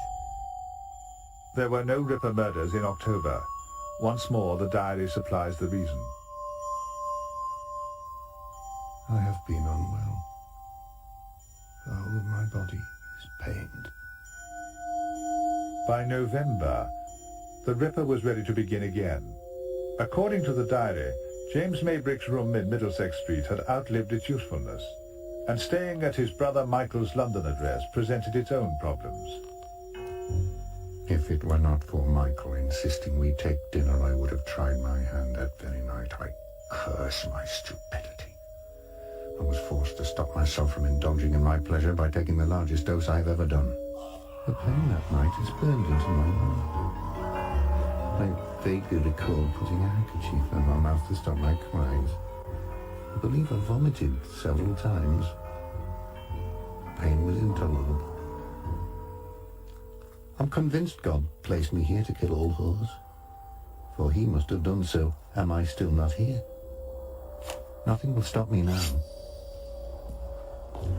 On the morning of November the 9th, Thomas Bowyer left his employer's shop on the corner of Dorset Street to collect some rent from the tenant of number 13 Miller's Court around the corner. Getting no reply, he went round to a side window where an old rag had been stuffed into a broken pane. Pushing it aside, he looked in. What he saw would stay with him to his dying day. What had been Mary Kelly was lying on the bed. The surface of the abdomen and thighs was removed, and the abdominal cavity emptied of its viscera. The breasts were cut off, the arms mutilated by several jagged wounds, and the face hacked beyond all recognition. The surface of the abdomen and thighs was removed, and the abdominal cavity emptied of its viscera. The breasts were cut off, the arms mutilated by several jagged wounds, and the face hacked beyond all recognition. The tissues of the neck were severed all around down to the bone. The face was gashed in all directions. The nose, cheeks, eyebrows, and ears being partly removed. The heart had also been removed and placed with other flesh on the bedside. Now the diary was prompting us to look for yet another indication of the killer's identity. I left it there for the fools, but they will never find it. I was too clever. Left it in front for all eyes to see. Behind the victim's bed, not just an M this time, but FM, for Florence Maybrick. An initial here and an initial there will tell of the whoring mother.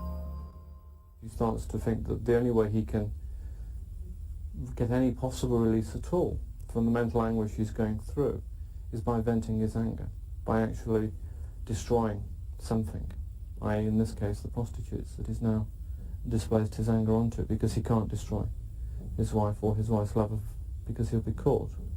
And then as he does start to kill, one starts to see the thrill component coming through. He's actually starting to be thrilled by it. His two worlds had finally collided, and it signaled the beginning of the end. I've lost my battle and I shall go on until I'm caught. Perhaps I should top myself and save the hangman a job.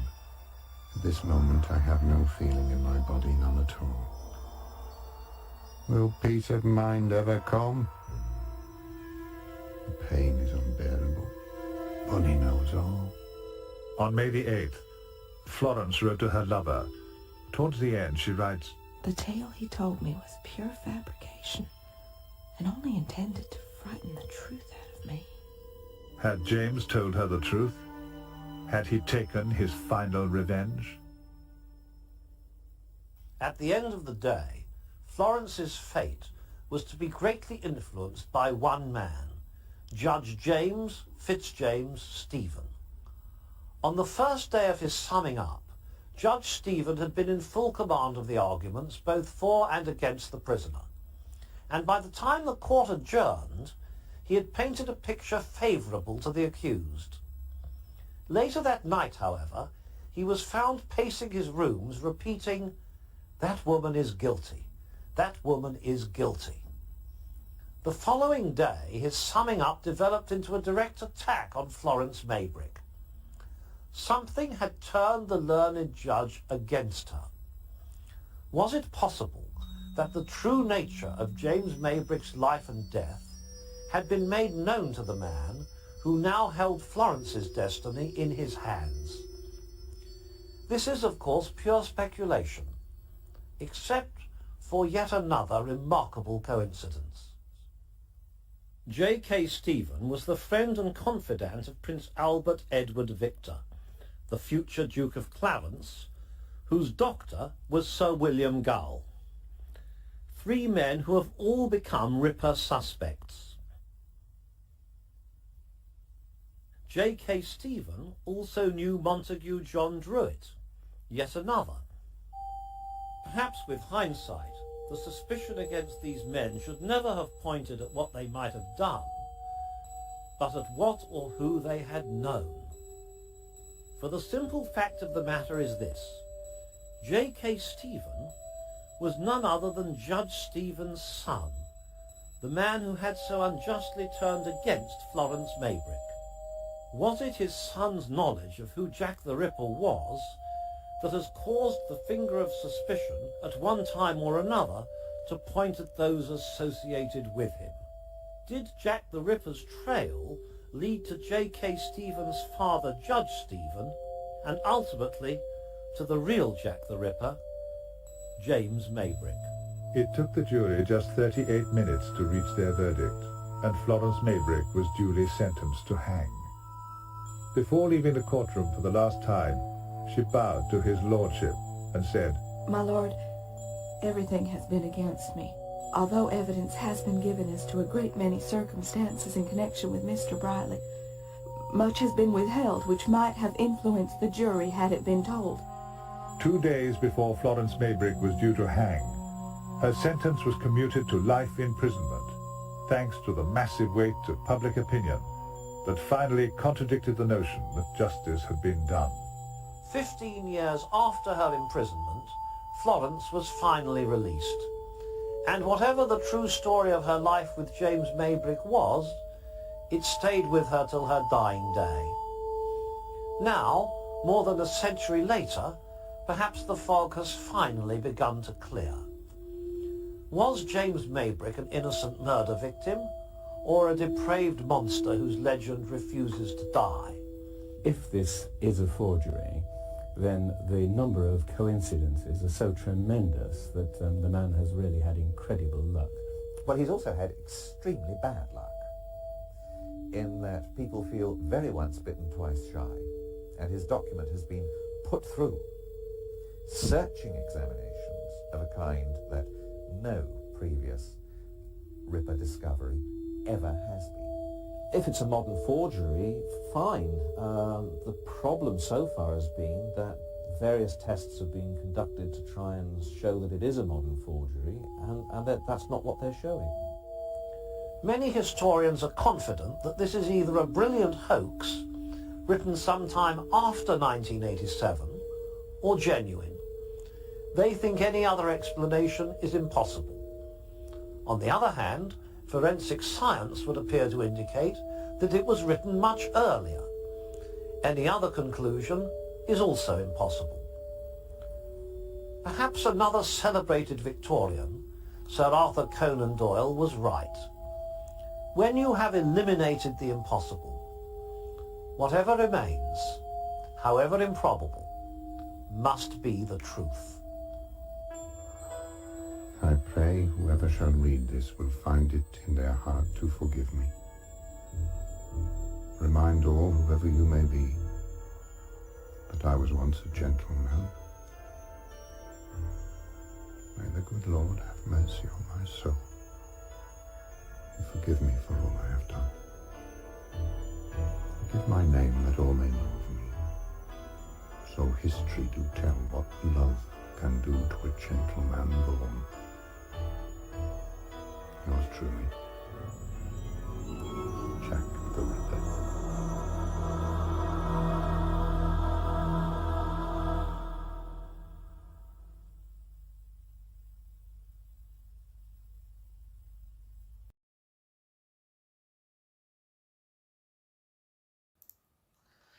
So there we go, everybody.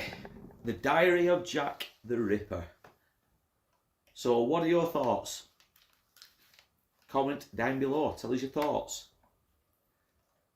Is the diary legit? Is it written by James Maybrick, who was Jack the Ripper? Or is it written by somebody else, possibly close to James Maybrick? Now, the book, if I just find it for you guys, in the book, they all love Jack, as I keep alluding to. The theory is it was his brother, Michael Maybrick, who was in fact Jack the Ripper. And he pinned all of the murders and everything else on his brother, James. Now, James Maybrick as you found out in the diary, died from poisoning, and his wife Florence, she was accused of poisoning her husband James. But when James died, that is, I think, if I remember reading that properly, that is when the whole idea of passing the blame from Michael to James began. And I think it had something to do with Masons. And again, I'd have to go back through this book because it's so thick and it's that long ago since I read it. But it had something to do with the Masonic side of things. And I think Michael was a bit peeved, or there was something had gone on with himself and the Masons, and he went out on this mad, vengeful mission, if you will, and he killed these innocent ladies. But to keep his own name out of the limelight, he kind of passed it over to his brother James, because James was already dead and it wouldn't do James any further harm.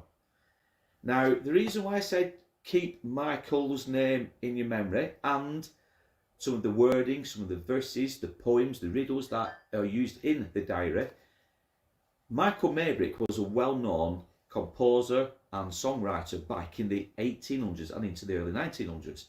And Michael travelled all over the United Kingdom, especially. I think he also went abroad, but for this case, we'll say he travelled more certainly all over England. He went to the northeast, as I think it was it Richard who mentioned out was there a northeast connection? We know Michael Maybrick travelled to the northeast. Now there is another story of a little boy, and again we are going to be covering this story when the weather's better and we can travel a bit further out without getting wet through, but we're going to travel to Bradford to cover the story of little Johnny Gill. And Johnny Gill was a young boy who was brutally murdered, such as the women in Whitechapel were. All the evidence pointed towards it possibly could have been Jack the Ripper who killed this poor boy. Now, we know Michael Maybrick travelled all over the UK. We know he visited the northeast, and we also know he visited Bradford at around roughly the same time as Johnny Gill's murder. Michael was an excellent writer and composer, so he knew how to use words. He knew how to string sentences together and riddles. The diary is full of riddles, is full of verses. So a lot of people, and especially Bruce Robinson, believe that Michael Maybrick was Jack the Ripper himself. Now, Michael Maybrick, he passed away, was it the Isle of Wight he moved to? I could be wrong, but he definitely moved out of, well, when I said the United Kingdom, off this island. I think it was the Isle of Wight he died, but he lived a long, prosperous life. But interesting book, They All Love Jack, and it is loosely related to the diary of Jack the Ripper. So if you've read that, please read that, and if you've read that, please read that. It'll make sense. Really interesting subject.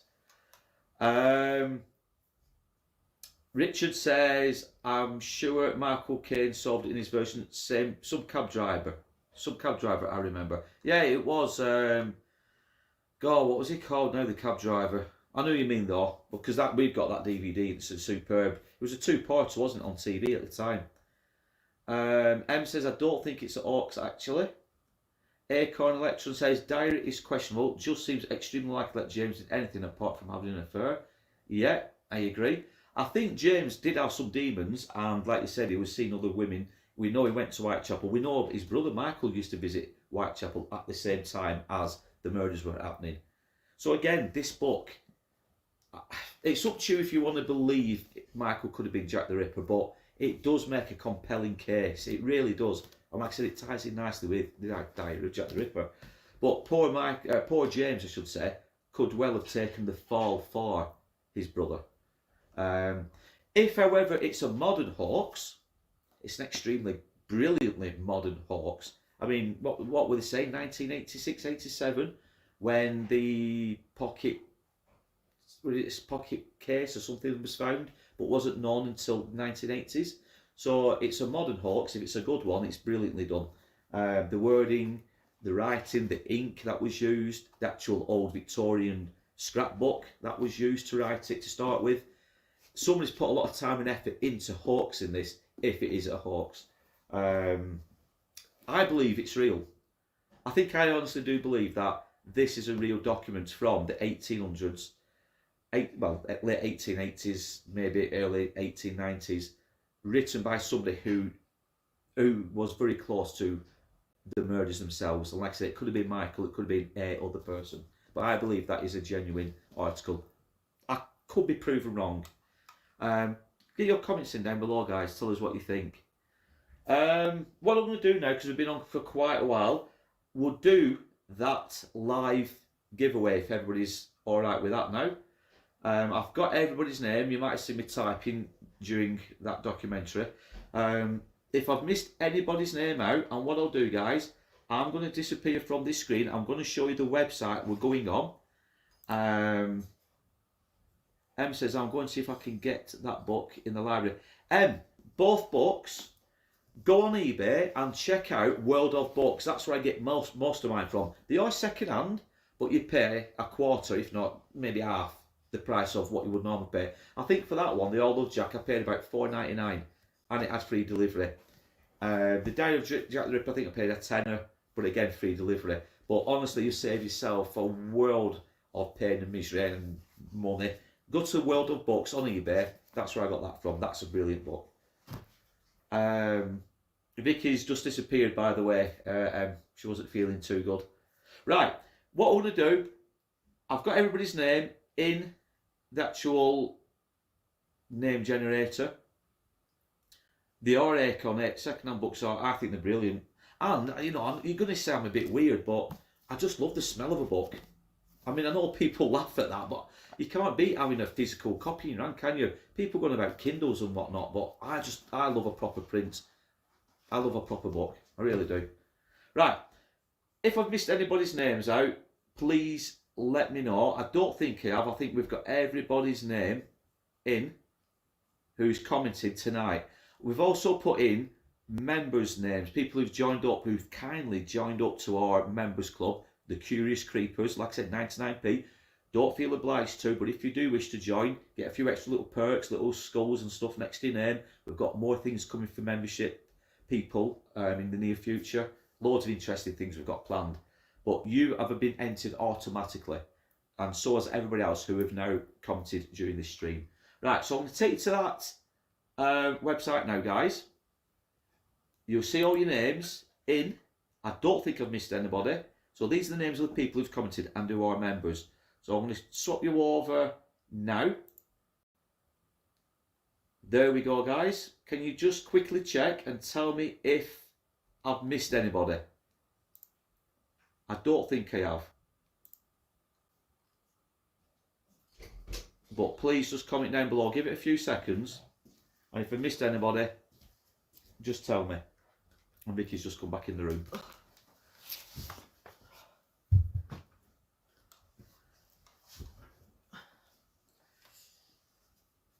Oh yeah, of course. Yeah, we've missed. Have we got Donna's? Did we put Donna's in? Because Donna talked to us right at the beginning, didn't she? Right, Donna, you're now in. She was in the chat right at the very start, wasn't she? She was, yeah. Yeah. Right, Donna's in, Em's in, Acorn's in. Everybody's in, I think, aren't they? Are we good to go, people? Yeah? Right, so the premise is, whoever's name this stops on, you will win a prize of your choice. One prize only, though, because we're not made of money. One prize, though, from our store, Days of Horror team mail. I'll put all the links down below. Visit it. Contact us with what prize you want and what size. If it's a mug, obviously it's a mug. But if it's a shirt, tell us what design, what colour, what size. We will get it shipped off to you. It might take a week or so, because I think it takes about 5 or 6 days to get delivered. But you tell us and we will get it shipped off to you. Our cost, we'll sort that. If everybody's happy, we'll do the draw now, so you can all see it. So good luck to everybody. This is all live. There's nothing fixed. And it'd be good for the winner also providing a picture. Yeah, and also like Vicky's just said, like a couple of you kind folks have already done, whoever wins, if you get the prize, if you wish to do so, send us in a picture of you wearing it. You don't have to show your face. Like Em did, you can cover it. No problem. We'll stick it on community page and show everybody that you've got your prize. But if we're good to go, guys, we will start the actual draw now. And I am bigging it up, aren't I? I know that. Right, let's do it. Good luck, everyone.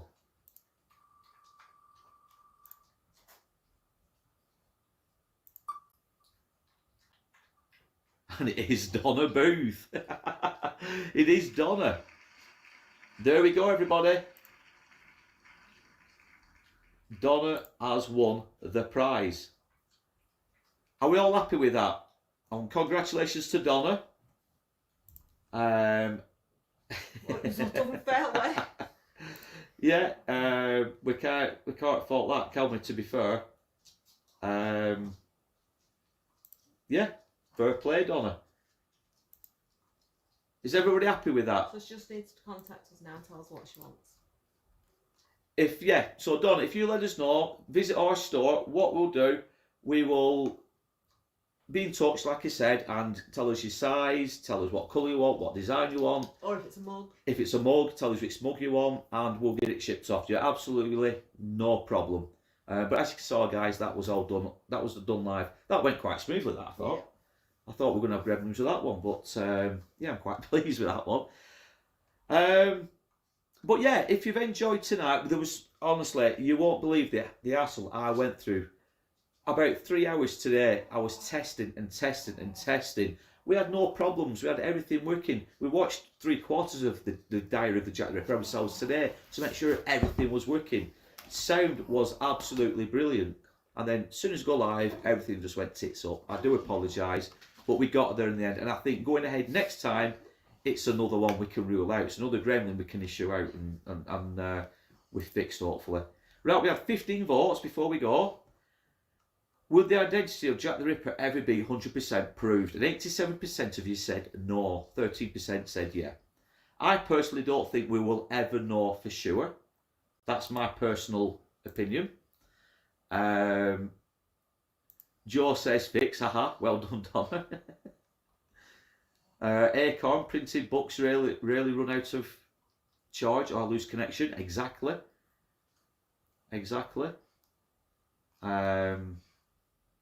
Well done, Donna. Think Chris and Vicky need a Wheel of Fortune. Well. Oh, Vicky's in the chat now. She's back. Keep your feet up this weekend. Well, I won't be. We have an update actually with the live streams. We are going to be. We've had a leak in our house basically yesterday. Wednesday, sorry, it was Wednesday. The chimney's been leaking in, and we only found out on Wednesday when our daughter phoned us when they were at work. So it's a bit of a mess at the top of our landing, the hallway. So there's some guys coming around on Sunday to fix the chimney and hopefully get that sorted. But in the meantime, I have now got to get in the loft this weekend, move everything out, package everything in boxes. So basically, because there's any damp in the loft, fingers crossed there isn't. I don't think there is. But while we're up there, we're going to turn it into a bit of our own little, not office space, but kind of office space. And that's where we're going to do our future lives from. So you won't have this settee behind us, and we won't have the wall. We're going to have a proper setup, so it'll look a lot better, a lot more clearer. Because I'm just looking at the footage myself now on the actual YouTube screen, and it's a bit pixelated. So we're going to have better lighting and everything. So fingers crossed, the next live, which maybe next week, this time next week. But yeah, hopefully it'll be a lot better, and hopefully we won't have any gremlins. Cheryl says, just like the people in the documentary, either believe in the diary or you don't. Exactly. But just for a piece of like historical importance, I still believe it is historically important. Like I said, some of the things in it, I'm not saying it is James Maybrick, but I believe that this was written by somebody who knew the murders well, aka Michael Maybrick, possibly. She wants to be in this, on this. Tia's just jumped into shot. Hey Tia, what are you doing? You're going to say hi to everybody? This is Tia. This is our other little baby, aren't you? But yeah, if you've enjoyed it, guys, thank you very much for sticking with us. We do feel bad for the glitch right at the start. Like I said, everything went so well and all before we went live. But yeah, really pleased that you guys have stuck with us for this long tonight. It's been over 2 hours. Many thank yous to the likes of Ed for being our very first member of the Curious Creepers Club, and everybody else. And I'll go through the names now. I will give you all shout outs. So you've got Jules, you've got Janet, you've got Susan, you've got Louise, like I said, you've got Em. We've also got Clarence Man, who's signed up tonight. We really do appreciate all your support, guys. We really do. And we never take it for granted. I say it in a lot of videos, but we don't. We really do appreciate it. The pixelation is probably a bandwidth, low res. I can only select 720. Yeah, I think that Acorn. I think that might be because I'm actually streaming this at the moment through my phone. We are looking at getting a better webcam. If I can get up to 4K, all the better. Well, obviously it costs money. But I don't know why it does it. I don't know why it pixelates so badly, because the phone is set to, I think, is it 1080 if not higher. I don't get it. I don't get why it pixelates. But anyway, you know, we'll sort that for the future. Like I say, it's still relatively new to us, is all this live streaming malarkey. But yeah, we've got a lot coming, guys. To end it with, we've got a lot coming. Like I said, the next live stream might have something to do with the paranormal, the supernatural, your thoughts, because we are visiting a special place a month yesterday, so just in under a month's time. Like I said, we do have a special guy coming with us. I'm not going to give any more away than that. And we did look at that lipstick killer. Yeah, we're also, for Tom, we are going to do another live stream based on the lipstick killer. I don't know too much about it myself just yet. That's why we need to research it. But we're going to research it. The reason why we did the Jack the Ripper one tonight is because we did promise you guys we will do this one next, because it was a 50-50 split with the Mary Bell story. So this is why we've gone with the live one of Jack the Ripper tonight. It's only fair. But we're going to do the lipstick killer soon. We've got more videos, true crime videos coming. We hope you enjoyed the Camden Ripper story. I only found out last night, by the way, guys, that where we actually videoed that was extremely sketchy. There's a nice, brilliant chap who we've become friends with, I'd like to think now. We've communicated over email and social media recently, and YouTube. Top of my head, I think his YouTube channel's Murder Mile Club. I'll put links down below. It's called Mick, and he's very knowledgeable, and he lives in London himself, and he's done the Camden Ripper. And he contacted us last night saying we were very brave because we visited Anthony Hardy's flat and where the murders took place, and it's an extremely sketchy location.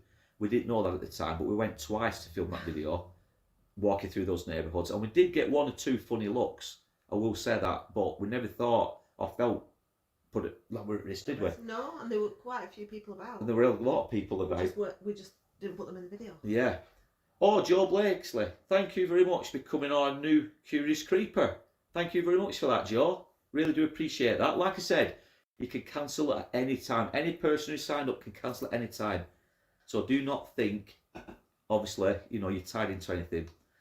I'm glad you've done the Ripper. I'm not normally a fan, but the diary has me intrigued. It's a good story, Em. The diary is a good story. It really is.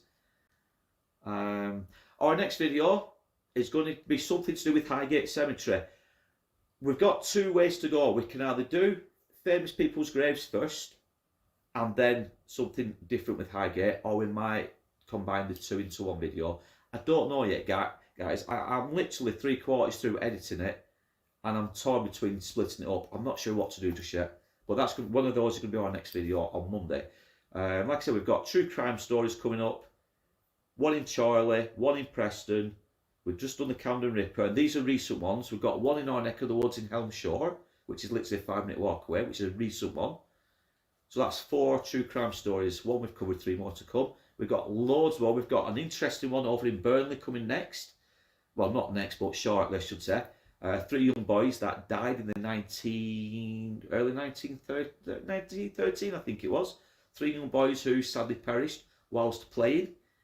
We're going to visit that location. We're going to tell the story from that location, and we might visit, if we get the places, where they were buried. We know one's buried, well, we know where they're buried, but it's actually finding the graves. They're all buried in different cemeteries you see throughout Burnley.